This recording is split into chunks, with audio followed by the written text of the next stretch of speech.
Hello dear friends, welcome back to this video. इस video में हम देखने वाले हैं राजस्थान बोर्ड क्लास 11th विषय रसायन विज्ञान का मॉडल पेपर सेकंड और उसका कंप्लीट सॉल्यूशन।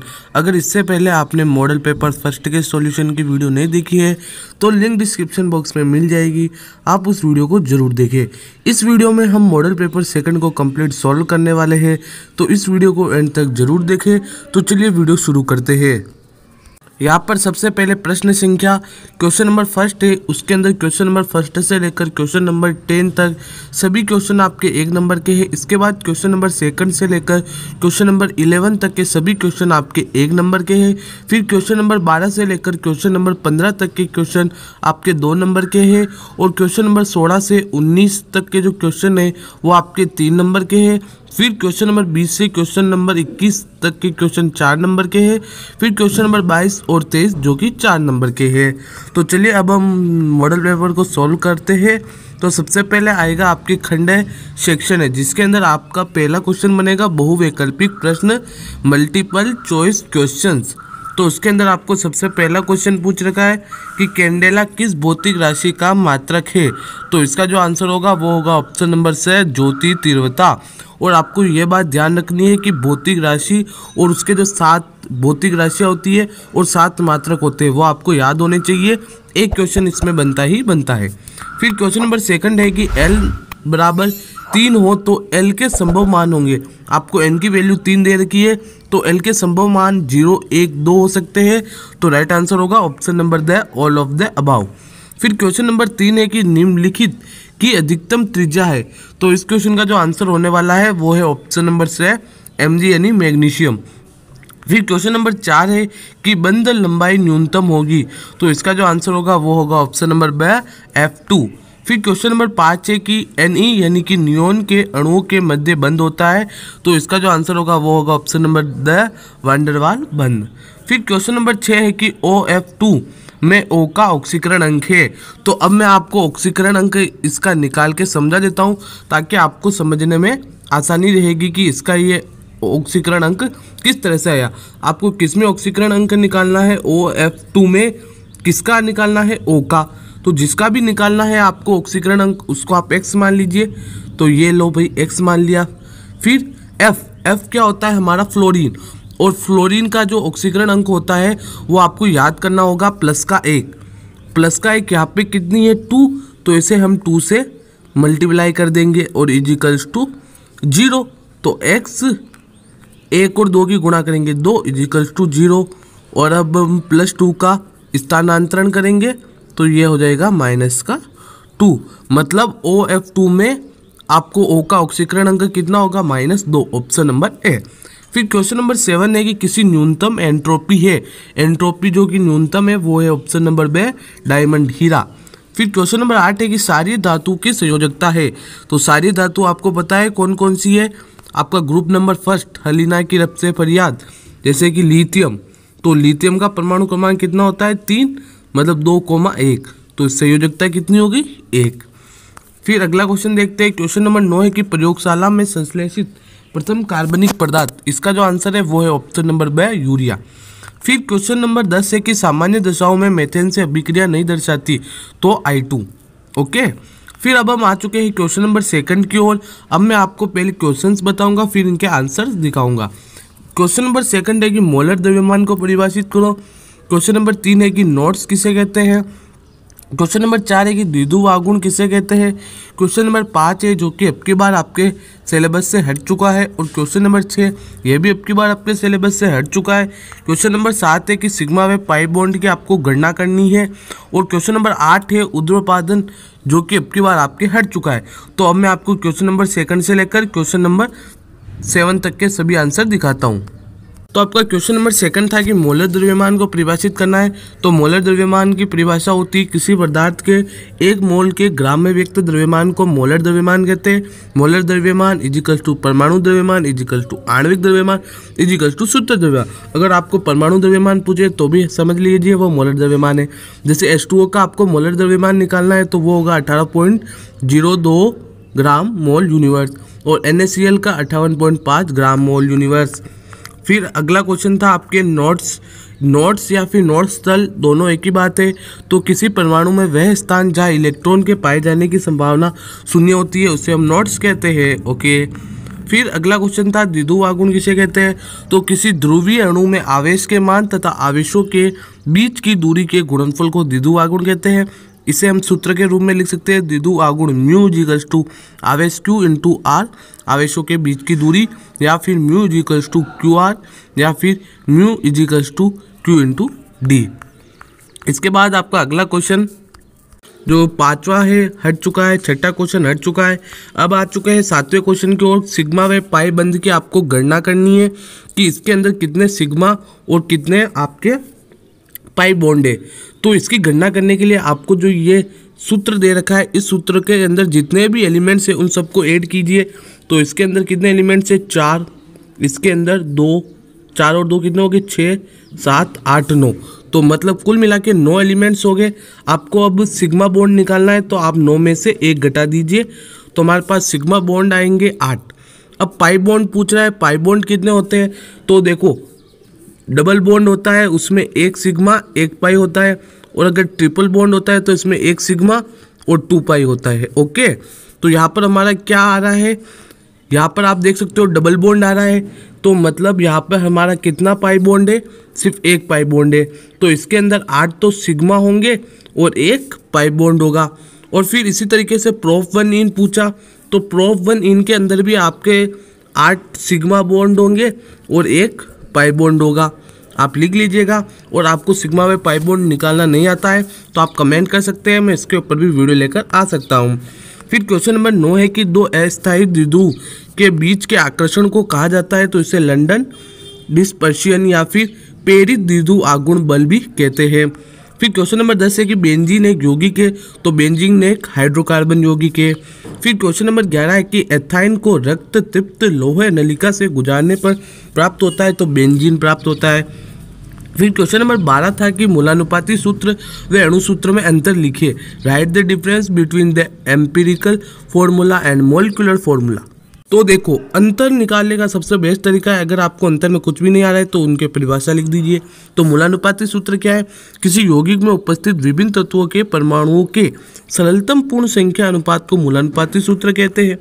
ओके, फिर आणविक सूत्र होता है किसी यौगिक के एक अणु में उपस्थित विभिन्न तत्वों के परमाणुओं की वास्तविक संख्या को दर्शाने वाले सूत्र को आणविक सूत्र कहते हैं। तो इस तरीके से आप मूलानुपाती सूत्र व आणविक सूत्र में अंतर लिख सकते हैं। फिर क्वेश्चन नंबर 13 है कि N+L नियम को समझाइए। ये नियम इम्पोर्टेंट है और इस नियम को हम मॉडल पेपर फर्स्ट में भी देख चुके हैं।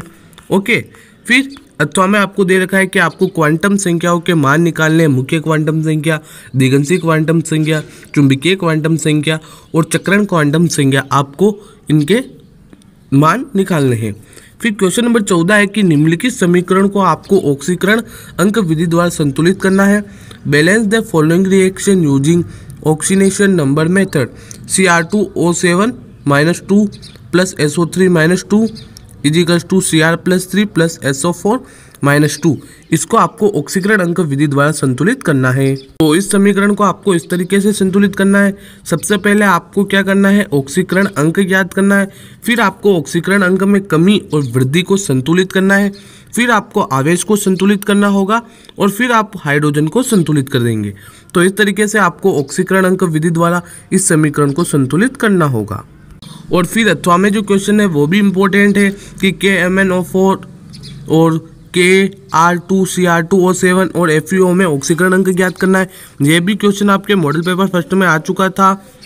फिर क्वेश्चन नंबर 15 है कि आपको निम्नलिखित के उपयोग लिखने हैं NaOH और Na2CO3.10H2O। तो NaOH यानी सोडियम हाइड्रोक्साइड के उपयोग होते हैं साबुन, कागज, कृत्रिम रेसे आदि बनाने में। दूसरा पेट्रोलियम के प्रसंस्करण में। तीसरा बॉक्साइड के शुद्धिकरण में। चौथा सूती वस्तुओं के मर्सीकरण में। फिर Na2CO3.10H2O का उपयोग होता है जल के मर्दूकरण में। दूसरा धुलाई में। तीसरा कागज, पेंट, कांच, साबुन आदि के निर्माण में। चौथा प्रयोगशाला में। फिर क्वेश्चन नंबर 16 है कि निम्नलिखित पर आपको टिप्पणी लिखनी है। आयनन एंथैल्पी एवं परमाणविक त्रिज्या या फिर धातु, अधातु और उपधातु को समझाना है।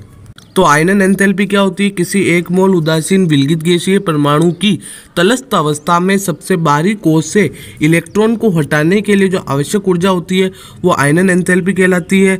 और इस तरीके से आपको करना है। और जो आयनन एंथैल्पी फर्स्ट है वो सेकंड से छोटी होगी और सेकंड है वो थर्ड से छोटी होगी। इस तरीके से आपको आयनन एंथैल्पी पर टिप्पणी लिखनी होगी।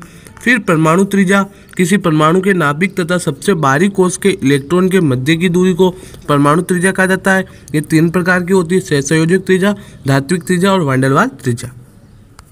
फिर क्वेश्चन नंबर 11 जो कि इक्विलिब्रियम पार्ट वाला था वो हट चुका है।